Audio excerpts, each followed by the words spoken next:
Hi hello welcome to my channel friends. ಎಲ್ಲರೂ ಹೇಗಿದ್ದೀರಾ? ಎಲ್ಲರೂ ಚೆನ್ನಾಗಿದ್ದೀರಾ ಅಂದ್ಕೊಳ್ತಾ ಇವತ್ತಿನ ವ್ಲಾಗ್ನು ಕೂಡ ಸ್ಟಾರ್ಟ್ ಮಾಡ್ತಾ ಇದ್ದೀನಿ. ಇವಾಗಂತೂ ಬೆಳಗ್ಗೆ ಟೈಮ್ ತುಂಬಾ ಚಳಿ ಇರೋದ್ರಿಂದ ಬೆಳಗ್ಗೆ ಎದ್ದು ಕೆಲಸ ಮಾಡಲಿಕ್ಕೆ ಸ್ವಲ್ಪ ಕಷ್ಟ ಅನಿಸುತ್ತೆ. ಇವಾಗಿನ ವೆದರೇ ಆ ರೀತಿ ಇದೆ, ತುಂಬ ಚಳಿ ಅನಿಸುತ್ತೆ. ಇನ್ನೊಂದು ಸ್ವಲ್ಪ ಹೊತ್ತು ಮಲ್ಕೋಬೇಕು ಅನ್ನೋ ರೀತಿ ಫೀಲ್ ಬಂದೇ ಬರುತ್ತೆ. ನಾವು ನೈಟು ಎಷ್ಟೇ ಚೆನ್ನಾಗಿ ನಿದ್ದೆ ಮಾಡಿದರೂ ಕೂಡ ಒಂದು 4 ಗಂಟೆ 5 ಗಂಟೆ 6 ಗಂಟೆಲಿ ತುಂಬ ನಿದ್ದೆ ಮಾಡೋ ರೀತಿ ಏನೋ ಒಂದು ರೀತಿ ಖುಷಿ ಕೊಡುತ್ತೆ ಅಲ್ವಾ. ಇನ್ನೊಂದು ಸ್ವಲ್ಪ ಹೊತ್ತು ಮಲ್ಕೊಳ್ಳೋಣ ಅನ್ನೋ ರೀತಿ ಆಗುತ್ತೆ.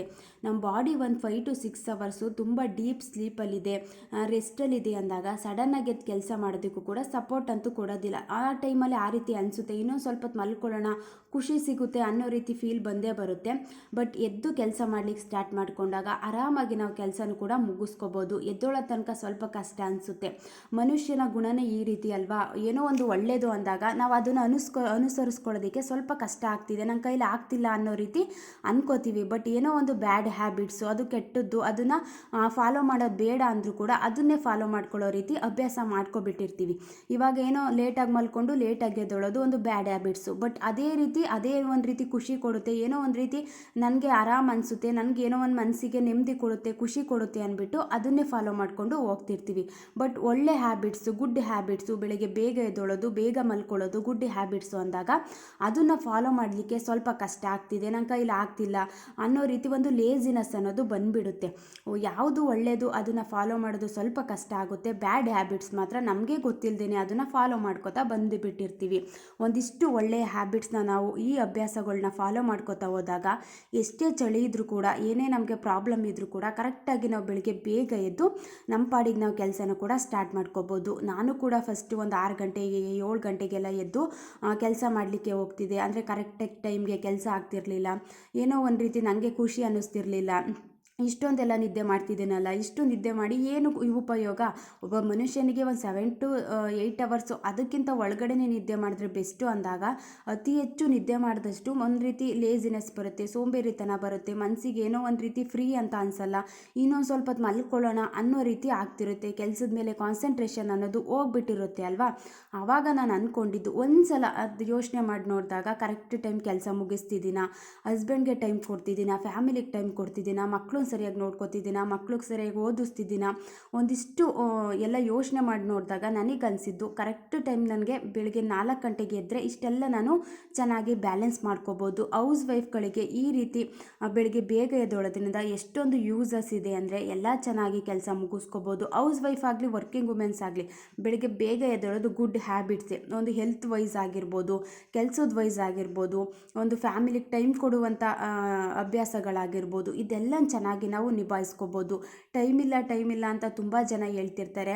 ಆಮೇಲೆ ಮುಖ ತೊಳೆಯೋಕ್ಕೂ ಟೈಮ್ ಇಲ್ಲ ಅಂತ ಬೆಳಗ್ಗೆಯಿಂದ ಸಂಜೆ ತನಕ ಮುಖನೇ ತೊಳೆದಿರಲ್ಲ. ತುಂಬ ಜನ ಈ ರೀತಿ ಅಬ್ಸರ್ವ್ ಮಾಡಿದ್ದೀನಿ ನಾನು. ಅಯ್ಯೋ ತಲೆ ಬಾಚೋಕ್ಕೂ ಟೈಮ್ ಇಲ್ಲ ನನಗೆ ಅಂತ, ಒಂದು ಕುಂಕುಮ ಇಡೋದಕ್ಕೆ ಟೈಮ್ ಇಲ್ಲ ಅಂತ ಹೇಳ್ತಿರ್ತಾರೆ. ಎದ್ದೋಳೋದೇ ಲೇಟಾಗಿ ಎದ್ಬಿಟ್ಟು ಈ ರೀತಿ ಎಲ್ಲ ಕೆಲಸ ಮಾಡಬೇಕು ಅಂದಾಗ, ಈ ರೀತಿ ಒಂದು ಮುಖ ತೊಳಿಬೇಕು, ಕೂದಲು ಬಾಚಬೇಕು ಅಂದಾಗ ಟೈಮ್ ಎಲ್ಲ ಸಿಗುತ್ತಾ? ನಮಗೆ ಟೈಮ್ ಯಾವಾಗ ಸಿಗುತ್ತೆ, ನನಗೆ ಯಾವ ರೀತಿ ಬೇಗ ಎದ್ದರೆ ಒಂದು ಎಕ್ಸ್ಟ್ರಾ ಟೈಮ್ನ ನಾನು ಯೂಸ್ ಮಾಡ್ಕೋಬೋದು ಅನ್ನೋದ್ರ ಬಗ್ಗೆ ಥಿಂಕ್ ಮಾಡಿದಾಗ, ಇವಾಗ 7 ಗಂಟೆಗೆ ಎದ್ದೇಳ್ತಿದ್ವಿ, 6 ಗಂಟೆಗೆ ಎದ್ದೇಳ್ತಿದ್ವಿ ಅಂದಾಗ ಒಂದು 4 ಗಂಟೆಗೆ ಎದ್ರೆಲ್ಲ ಒಂದು ಎಕ್ಸ್ಟ್ರಾ 2 ಅವರ್ಸ್ ಸಿಗುತ್ತೆ ಅಲ್ವಾ. ಅದರಲ್ಲಿ ತುಂಬ ನಾವು ನಮಗೇನು ಬೇಕೋ ಅದೆಲ್ಲ ಮಾಡ್ಕೋಬೋದು. ಟೈಮ್ ಇಲ್ಲ ಅಂತ ಹೇಳೋ ಬದಲು ನಮಗೆ ಯಾವ ರೀತಿ ಯೂಸ್ ಮಾಡ್ಕೋಬೋದು, ನಾನು ಯಾವ ರೀತಿ ಯುಟಿಲೈಸ್ ಮಾಡ್ಕೋಬೋದು, ಎಷ್ಟು ಟೈಮ್ನ ಸೇವ್ ಮಾಡ್ಕೋಬೋದು ಅನ್ನೋದ್ರ ಬಗ್ಗೆ ಥಿಂಕ್ ಮಾಡೋದಕ್ಕೆ ಫಸ್ಟು ನಾವು ಸ್ಟಾರ್ಟ್ ಮಾಡ್ಕೋಬೇಕು. ಬೆಳಿಗ್ಗೆ ಬೇಗ ಎದ್ದೇಳೋದಕ್ಕಾಗಲ್ಲ ಅನ್ನೋರು ಫಸ್ಟು ಪಾಯಿಂಟು ಒಂದು ಸ್ವಲ್ಪ ಸೀರಿಯಸ್ನೆಸ್ ಅನ್ನೋದನ್ನು ತಗೋಬೇಕು. ಎಲ್ಲದನ್ನು ನಾವು ನೆಗ್ಲೆಕ್ಟ್ ಮಾಡ್ತಾನೆ ಹೋಗ್ಬಿಟ್ರೆ, ನೆಗ್ಲಿಜೆನ್ಸಿ ಜಾಸ್ತಿ ಆಯಿತು ಅಂದರೆ ನಮ್ಗೆ ಬೇಗ ಎದ್ದೇಳೋದಕ್ಕಾಗಲ್ಲ, ಯಾವುದೇ ಕೆಲಸನೂ ಕೂಡ ನಾವು ಬೇಗ ಮುಗಿಸೋದಕ್ಕಾಗಲ್ಲ. ಇವಾಗ ಚಿಂತೆ ಇಲ್ಲದವನಿಗೆ ಸಂತೆಯಲ್ಲೂ ನಿದ್ದೆ ಅಂತ ಹೇಳ್ತಾರೆ. ಒಂದು ತಲೆಯಲ್ಲಿ ಏನೂ ಚಿಂತೆ ಇರೋದಿಲ್ಲ, ಎಲ್ಲ ನೆಗ್ಲೆಕ್ಟ್ ಮಾಡಿಬಿಡೋದು, ಆಗಿದ್ದಾಗಲಿ ಹೋಗಿದ್ದಾಗಲಿ ಬೆಳಗ್ಗೆ ಎದ್ದರೆ ಅದೇ ಕೆಲಸ ಮಾಡಬೇಕು, ದಿನ ಏನು ಮಾಡಿದ್ನೇ ಮಾಡೋಣ, ಯಾವಾಗ ಎದ್ದರೂ ಅದೇ ಕೆಲಸ ಮಾಡಬೇಕು ಅಂದಾಗ ಲೇಟಾಗಿ ಎದ್ದೇಳೋಣ ಅಂತ ಒಂದು ರೀತಿ ನೆಗ್ಲೆಕ್ಟ್ ಮಾಡಿಬಿಡೋದು. ಒಂದು ಸ್ವಲ್ಪ ಸೀರಿಯಸ್ ಆಗಿ ಯೋಚನೆ ಮಾಡಿ ನೋಡಿ, ಬೆಳಿಗ್ಗೆ ಬೇಗ ಎದ್ದರೆ ಇಷ್ಟೆಲ್ಲ ಯೂಸಸ್ ಇದೆ ಅಂದಾಗ ನಾನು ಯಾಕೆ ಲೇಟಾಗಿ ಎದ್ದೇಳಬೇಕು? ಈ ರೀತಿ ಯೋಚನೆ ಮಾಡಿದಾಗ ನಮಗೆ ನೆಗ್ಲೆಕ್ಟ್ ಅನ್ನೋದು ಸ್ವಲ್ಪ ಕಮ್ಮಿ ಆಗುತ್ತೆ, ಸೀರಿಯಸ್ನೆಸ್ ಅನ್ನೋದು ಜಾಸ್ತಿ ಬರುತ್ತೆ. ನಾವೆಲ್ಲ ವಿಚಾರದಲ್ಲಿ ಹೋಗಲಿ ಬಿಡು, ಅಯ್ಯೋ ಆಗಿದ್ದಾಗಲಿ ಹೋಗಿದ್ದೋಗ್ಲಿ ಅಂತ ನಾವು ನೆಗ್ಲೆಕ್ಟ್ ಮಾಡ್ತಾನೆ ಹೋಗ್ತಿದ್ರೆ ಸೀರಿಯಸ್ನೆಸ್ ಹೋಗ್ಬಿಡುತ್ತೆ. ನಮ್ಮ ಕೆಲಸದ ಮೇಲೆ ಇಂಟ್ರೆಸ್ಟ್ ಅನ್ನೋದು ಕಮ್ಮಿ ಆಗುತ್ತೆ. ಒಂದು ರೀತಿ ಲೇಟಾಗಿ ಎದ್ದೇಳೋದಾಗಿರ್ಬೋದು, ಯಾವುದೇ ಕೆಲಸನ ಕಂಪ್ಲೀಟ್ ಮಾಡ್ತಾನೆ ಇರೋದಾಗಿರ್ಬೋದು, ಈ ರೀತಿ ಅಭ್ಯಾಸಗಳೆಲ್ಲ ಸ್ಟಾರ್ಟ್ ಆಗಿಬಿಡುತ್ತೆ. ಫಸ್ಟ್ ಪಾಯಿಂಟು ನೆಗ್ಲೆಕ್ಟ್ ಮಾಡೋದನ್ನು ಕಮ್ಮಿ ಮಾಡಿಕೊಂಡು ಆದಷ್ಟು ಸೀರಿಯಸ್ ಆಗಿ ಸ್ವಲ್ಪ ಯೋಚನೆ ಮಾಡೋದನ್ನು ಸ್ಟಾರ್ಟ್ ಮಾಡ್ಕೊಳ್ಳೋದು ತುಂಬಾ ಬೆಸ್ಟ್ ಅಂತಲೇ ಹೇಳ್ಬೋದು. ಇನ್ನು ಸೆಕೆಂಡ್ ಪಾಯಿಂಟ್ ಏನು ಅಂತ ಅಂದರೆ ಕ್ಲಾರಿಟಿ ಇಲ್ದೇ ಇರೋದು. ಇವಾಗ ಬೆಳಗ್ಗೆ ಬೇಗ ಎದ್ದರೆ ನಾನು ಈ ಕೆಲಸನ ಮುಗಿಸ್ಕೋಬೇಕು ಅಂತ ನಮ್ಮ ಕ್ಲಾರಿಟಿ ಇಲ್ಲ ಅಂದಾಗಲೂ ಕೂಡ ನಾವು ಬೆಳಗ್ಗೆ ಬೇಗ ಎದ್ದೊಳೋದಿಲ್ಲ. ಇವಾಗ ನನಗೇನು ಕೆಲಸ ಇಲ್ಲ, ನನಗೆ ಆರಾಮಾಗಿ ಲೇಟಾಗಿದ್ದರೂ ಓಕೆ ಅಂತ ಇರೋ ದಿನ ನಾವು ಲೇಟಾಗಿ ಎದ್ದೇಳ್ತೀವಿ. ಯಾಕಂತಂದರೆ ನಮಗೇನು ಕೆಲಸ ಇರಲ್ಲ ಅಂತ ಆಲ್ರೆಡಿ ಮೈಂಡ್ಗೆ ಫಿಕ್ಸ್ ಆಗಿಬಿಟ್ಟಿರುತ್ತೆ. ಬಟ್ ನನಗೆ ಈ ಕೆಲಸ ಇರುತ್ತೆ ಅಂತ ನಮಗೊಂದು ಮೈಂಡಲ್ಲಿ ಕ್ಲಾರಿಟಿ ಅನ್ನೋದಿದ್ದಾಗ ನಾವು ಕರೆಕ್ಟ್ ಟೈಮ್ಗೆ ಎದ್ದೇಳ್ತೀವಿ. ಇವಾಗ ಒಂದು ಎಕ್ಸಾಂಪಲ್ ಕೊಡ್ತೀನಿ ನೋಡಿ. ನಾವೆಲ್ಲೋ ಬೆಳಗ್ಗೆ ಎದ್ದು ಹೋಗ್ಬೇಕಿರುತ್ತೆ, ಏನೋ ಹೊರಗಡೆ ಹೋಗ್ಬೇಕಿರುತ್ತೆ ಅಂತ ಅಂದ್ಕೊಳ್ಳಿ. ಆವಾಗಿನ ಟೈಮಲ್ಲಿ ಹಬ್ಬಗಳ ಟೈಮ್ ಆಗಿರ್ಬೋದು, ಈ ರೀತಿ ಎಲ್ಲ ಇದ್ದಾಗ ನಮಗೊಂದು ಇಷ್ಟು ಕೆಲಸ ಇರುತ್ತೆ, ಈ ಕೆಲಸನ ಮುಗಿಸ್ಕೋಬೇಕು ಅನ್ನೋದೊಂದು ಕ್ಲಾರಿಟಿ ಇರುತ್ತೆ ಅಲ್ವಾ. ಎಷ್ಟೇ ಚಳಿ ಇರಲಿ ಕೂಡ, ಏನೇ ಆಗ್ತಿಲ್ಲ ಅಂದರೂ ಕೂಡ ಕರೆಕ್ಟಾಗಿ ಒಂದು 4 ಗಂಟೆಗೆಲ್ಲ ಎದ್ದು ಎಲ್ಲ ಕೆಲಸನ ಮುಗಿಸ್ಕೊಬಿಟ್ಟಿರ್ತೀವಿ. ಬಟ್ ಅದೇ ರೀತಿ ಇಡೀ ದಿನದಲ್ಲೂ ಕೂಡ ನಾನು ಬೆಳಿಗ್ಗೆ ಎದ್ದು ಈ ಕೆಲಸನ ಮುಗಿಸ್ಕೋಬೇಕು, ನಂದು ಇಷ್ಟು ಕೆಲಸಗಳಿದೆ, ಈ ರೀತಿ ನಾವೊಂದು ಪ್ಲ್ಯಾನಿಂಗ್ ಅನ್ನೋದನ್ನು ಮಾಡಿಕೊಂಡಾಗ ನಮ್ಮ ಮೈಂಡ್ಗೆ ಒಂದು ಕ್ಲಾರಿಟಿ ಅನ್ನೋದನ್ನು ತಗೊಂಡಾಗ ಆರಾಮಾಗಿ ಬೆಳಗ್ಗೆ ಬೇಗ ಎದ್ದು ಕೆಲಸಗಳನ್ನ ಮುಗಿಸ್ಕೋಬೋದು. ಯಾರು ಎಬ್ಬಿಸ್ಲಿಲ್ಲ ಅಂದರೂ ಕೂಡ ನಮ್ಮ ಪಾಡಿಗೆ ನಾವು ಎದ್ದು ಕೆಲಸನೂ ಕೂಡ ಸ್ಟಾರ್ಟ್ ಮಾಡ್ಕೋತೀವಿ. ಬಟ್ ಕ್ಲಾರಿಟಿನೇ ಇಲ್ಲ, ಏನಾದರೂ ಏನು ಕೆಲಸ ಮಾಡಬೇಕು ಅಂತ ನಮಗಿದೇ ಇಲ್ಲ ಅಂದಾಗಲೇ ಕೂಡ ನಾವು ಬೇಗ ಎದ್ದೇಳೋದಕ್ಕೆ ಆಗೋದಿಲ್ಲ. ಇದು ಸೆಕೆಂಡ್ ಪಾಯಿಂಟು. ನೆಕ್ಸ್ಟು ಪಾಯಿಂಟ್ ಏನು ಅಂತ ಅಂದರೆ ಏನೇ ಮಾಡಬೇಕಾದ್ರೂ ನಾವು ಸ್ವಲ್ಪ ಕನ್ಸಿಸ್ಟೆನ್ಸಿ ಅನ್ನೋದನ್ನು ಮೇಂಟೈನ್ ಮಾಡ್ಕೊತಾ ಹೋಗಬೇಕು. ಇವಾಗ ಒಂದು ದಿನ ಮಾಡಿಬಿಡೋದು, ಬಿಟ್ಬಿಡೋದು. ಇವಾಗ ಕಂಟಿನ್ಯೂಸ್ ಆಗಿ ಒಂದು ಚಾಲೆಂಜ್ ಅಂತ ತಗೊಂಡು ಒಂದು 15 ಡೇಸ್ ಚಾಲೆಂಜ್ ಅಂತಲೇ ತಗೊಂಡು ಸ್ಟಾರ್ಟ್ ಮಾಡ್ಕೊಳ್ಳಿ. ನಾನು ಎಷ್ಟೇ ಚಳಿ ಇದ್ದರೂ ಕೂಡ ಬೆಳಗ್ಗೆ ಬೇಗ ಎದ್ದೇಳ್ತೀನಿ ಅಂತ ಅಕ್ಸೆಪ್ಟ್ ಮಾಡ್ಕೊಂಡು ಹೋದರೆ ಅದೊಂದು ರೀತಿ 15 ದಿನ ಪ್ರಾಕ್ಟೀಸ್ ಆದಮೇಲೆ ನಾವು ಪುನಃ ಮಲ್ಕೋಬೇಕು ಅಂತ ಅನ್ಸೋದಿಲ್ಲ. ಅದು ನಮ್ಮ ಬಾಡಿಗೆ ಒಂದು ರೀತಿ ಅಡ್ಜಸ್ಟ್ ಆಗಿಬಿಟ್ಟಿರುತ್ತೆ. ಕರೆಕ್ಟ್ ಟೈಮಿಗೆ ನಾವು 4 ಗಂಟೆಗೆಲ್ಲ ಎದ್ದೇಳ್ತೀವಿ. ಇವಾಗ ತುಂಬ ಜನ ನೈಟ್ ಡ್ಯೂಟಿಗೆಲ್ಲ ಹೋಗೋರು ಇರ್ತಾರೆ ಅಲ್ವಾ. ಎಷ್ಟೇ ಚಳಿ ಇದ್ರೂ ಕೂಡ, ಏನೇ ಚಳಿ ಇದ್ರೂ ಕೂಡ ಅವ್ರಿಗೆ ಕರೆಕ್ಟಾಗಿ ಅಭ್ಯಾಸ ಆಗಿಬಿಟ್ಟು ನೈಟ್ ಡ್ಯೂಟಿಗೆ ಅವರು ಹೋಗ್ತಾನೆ ಇರ್ತಾರೆ. ಮಾರ್ನಿಂಗ್ ಟೈಮು ಮಲ್ಕೋತಾರೆ, ನೈಟ್ ಡ್ಯೂಟಿನ ಮಾಡ್ಕೋತಾರೆ. ಅದೇ ರೀತಿ ನಮ್ಮ ಬಾಡಿ ನಾವು ಯಾವ ರೀತಿ ಅಡ್ಜಸ್ಟ್ ಮಾಡ್ಕೋತೀವಿ ಅನ್ನೋದ್ರ ಮೇಲೆ ಡಿಪೆಂಡ್ ಆಗಿರುತ್ತೆ. ಎದ್ದೇಳೋದಕ್ಕಾಗಲ್ಲ, ನನ್ನ ಕೈಲಿ ಆಗಲ್ಲ ಅನ್ನೋದೆಲ್ಲ ಸುಳ್ಳು. ಏನೇ ಇದ್ದರೂ ಕೂಡ ನಾವು ಆರಾಮಾಗಿ ಎದ್ದೇಳ್ಬೋದು. ನಮ್ಮ ಬಾಡಿನೇ ನಾವು ಕಂಟ್ರೋಲ್ ತಗೊಳ್ಳೋದಕ್ಕಾಗಲಿಲ್ಲ ಅಂತ ಅಂದರೆ ಯಾವ ಕೆಲಸನೂ ಕೂಡ ನಾವು ಕಂಪ್ಲೀಟಾಗಿ ಮುಗಿಸೋದಕ್ಕೆ ಸಾಧ್ಯನೇ ಇಲ್ಲ. ಈ ಕನ್ಸಿಸ್ಟೆನ್ಸಿನ ಮೇಂಟೈನ್ ಮಾಡ್ಕೋತಾ ಹೋದಾಗ ಆರಾಮಾಗಿ ನಾವು ನಿದ್ದೆಯಿಂದ ಎದ್ದು ಕೆಲಸನೂ ಕೂಡ ಸ್ಟಾರ್ಟ್ ಮಾಡ್ಕೋಬೋದು. ನೆಕ್ಸ್ಟ್ ಏನು ಅಂತ ಅಂದರೆ ಡಿಸಿಪ್ಲಿನ್ ಲೈಫ್ನ ಲೀಡ್ ಮಾಡೋದು ತುಂಬ ಒಳ್ಳೆಯ ಅಭ್ಯಾಸ. ತುಂಬ ಜನಕ್ಕೆ ಡಿಸಿಪ್ಲಿನೇ ಇರೋದಿಲ್ಲ. ಅಂದರೆ ಯಾವಾಗ ಬೇಕೋ ಆವಾಗ ಎದ್ದೇಳ್ತಿರ್ತಾರೆ, ಯಾವಾಗ ಬೇಕೋ ಆಗ ತಿಂಡಿ ಮಾಡ್ತಿರ್ತಾರೆ. ಈ ರೀತಿ ಇದ್ದಾಗ ತುಂಬ ಕಷ್ಟ ಆಗುತ್ತೆ, ನಾವು ಬೆಳಗ್ಗೆ ಬೇಗ ಎದ್ದೇಳೋದಕ್ಕೆ ಆಗೋದಿಲ್ಲ. ಅಬ್ಸರ್ವ್ ಮಾಡಿ ನೋಡಿ, ತುಂಬ ಜನ ಎಷ್ಟೇ ಚಳಿ ಇರಲಿ, ಎಷ್ಟೇ ಮಳೆ ಇರಲಿ, ಏನೇ ಸೆಕೆ ಆಗ್ತಿರಲಿ, ಏನೇ ಬಾಡಿಗೆ ತೊಂದರೆ ಇದ್ದರೂ ಕೂಡ ಕರೆಕ್ಟ್ ಟೈಮ್ 4 ಗಂಟೆಗೆಲ್ಲ ಎದ್ದು ಅವ್ರ ಪಾಡಿಗೆ ಅವ್ರ ಕೆಲಸನ ಸ್ಟಾರ್ಟ್ ಮಾಡ್ಕೋತಿರ್ತಾರೆ. ಒಂದು ಡಿಸಿಪ್ಲಿನಾಗಿ ಲೈಫ್ನ ಲೀಡ್ ಮಾಡ್ತಿರ್ತಾರೆ.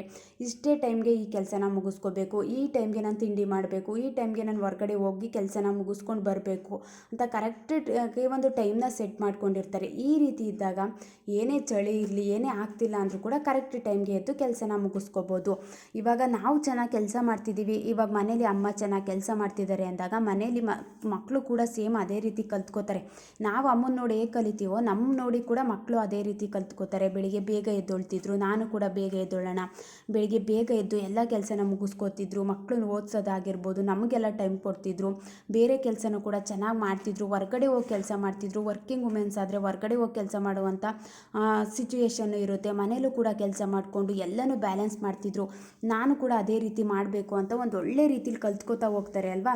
ನಾವೇ ಲೇಟಾಗಿ ಎದ್ಬಿಟ್ಟು ಏನೂ ಕೆಲಸನ ಮಾಡ್ಕೊಳ್ತಾರೆ ಮಕ್ಕಳಿಗೆ ನೀವು ಬೇಗ ಎದ್ದೇಳಬೇಕು, ಬೇಗ ಕೆಲಸ ಮುಗಿಸ್ಕೋಬೇಕು, ಮತ್ತು ಬೇಗ ಹೋಮ್ವರ್ಕ್ ಮಾಡಬೇಕು, ಬೆಳಗ್ಗೆ ಬೇಗ ಎದ್ದು ಸ್ಕೂಲ್ಗೆ ಹೋಗಬೇಕು ಅನ್ನೋದು ಒಂದು ರೀತಿ ಸರಿಯಲ್ಲ ಅಂತ ಅನಿಸುತ್ತೆ. ಆವಾಗ ಒಂದೊಂದ್ಸಲ ಹೇಳ್ಬಿಡ್ತಾರೆ ಮಕ್ಕಳು, ನೀವೇ ಲೇಟಾಗಿ ಎದ್ದೇಳ್ತೀರಾ, ನಮಗೇನು ಕೇಳ್ತೀರಾ ಅಂತ ಹೇಳೋ ಚಾನ್ಸಸ್ ತುಂಬಾ ಇರುತ್ತೆ. ಇವೆಲ್ಲ ಮಿಸ್ಟೇಕ್ನ ನಾವೇ ಮಾಡ್ಕೊಳ್ಳೋದಲ್ವಾ. ಆದಷ್ಟು ಒಂದು ಡಿಸಿಪ್ಲಿನಾಗಿ ಲೈಫ್ನ ಲೀಡ್ ಮಾಡ್ತಾ ಹೋದರೆ ಮಕ್ಕಳು ಕೂಡ ಸೇಮ್ ಅದೇ ರೀತಿ ಕಲ್ತ್ಕೊಳ್ಳೋಕ್ಕೆ ತುಂಬ ಮುಂದೆ ಹೋಗ್ತಾರೆ. ಬಟ್ ನಾವೇ ಈ ರೀತಿ ಮಿಸ್ಟೇಕ್ ಮಾಡ್ತಾ ಹೋದಾಗ ಅದು ಕೂಡ ಮಿಸ್ಟೇಕ್ ಆಗ್ತಾನೇ ಇರುತ್ತೆ. ಈ ರೀತಿ ಅಭ್ಯಾಸಗಳೆಲ್ಲ ಫಾಲೋ ಮಾಡ್ತಾ ಹೋದಾಗ ಬೆಳಿಗ್ಗೆ ಬೇಗ ಎದ್ದು ಆರಾಮಾಗಿ ನಾವು ಕೆಲಸನ ಮುಗಿಸ್ಕೋಬೋದು. ಮತ್ತು ತುಂಬ ಜನ ಹೌಸ್ ವೈಫ್ಗಳು ನಮಗೆ ರೆಸ್ಪೆಕ್ಟೇ ಸಿಗಲ್ಲ, ಒಂದು ಅಪ್ರಿಸಿಯೇಷನ್ನೇ ಸಿಗಲ್ಲ. ನಾವು ಏನೇ ಕೆಲಸ ಮಾಡಿದ್ರು ಕೂಡ ಹೊರಗಡೆ ಹೋಗಿ ಕೆಲಸ ಮಾಡೋರಿಗೆ ಒಂದು ರೀತಿ ನೋಡ್ತಾರೆ, ಮನೇಲಿರೋರಿಗೆ ಒಂದು ರೀತಿ ಯೋಚನೆ ಮಾಡ್ತಾರೆ, ಇವ್ರೇನು ಯಾವಾಗಲೂ ಮನೇಲಿ ಇರ್ತಾರೆ, ಇವ್ರಿಗೇನು ರೆಸ್ಪೆಕ್ಟ್ ಕೊಡೋದು ಅನ್ನೋ ರೀತಿ ಥಿಂಕ್ ಮಾಡ್ತಾರೆ. ಆ ಮೈಂಡ್ ಸೆಟ್ ಇರೋರು ತುಂಬ ಜನ ಇರ್ತಾರೆ ಅಲ್ವಾ.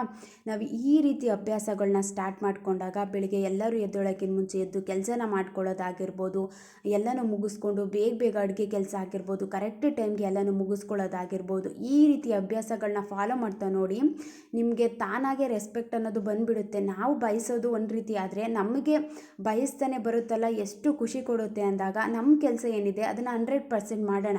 ಅದು ಪ್ರತಿಫಲ ಏನೋ ನಾವು ಫಸ್ಟೇ ನಾವು ಅದನ್ನು ಹೀಗೆ ಆಗಲಿ ಅನ್ನೋದು ಯೋಚನೆ ಮಾಡೋದೇನು ಬೇಡ.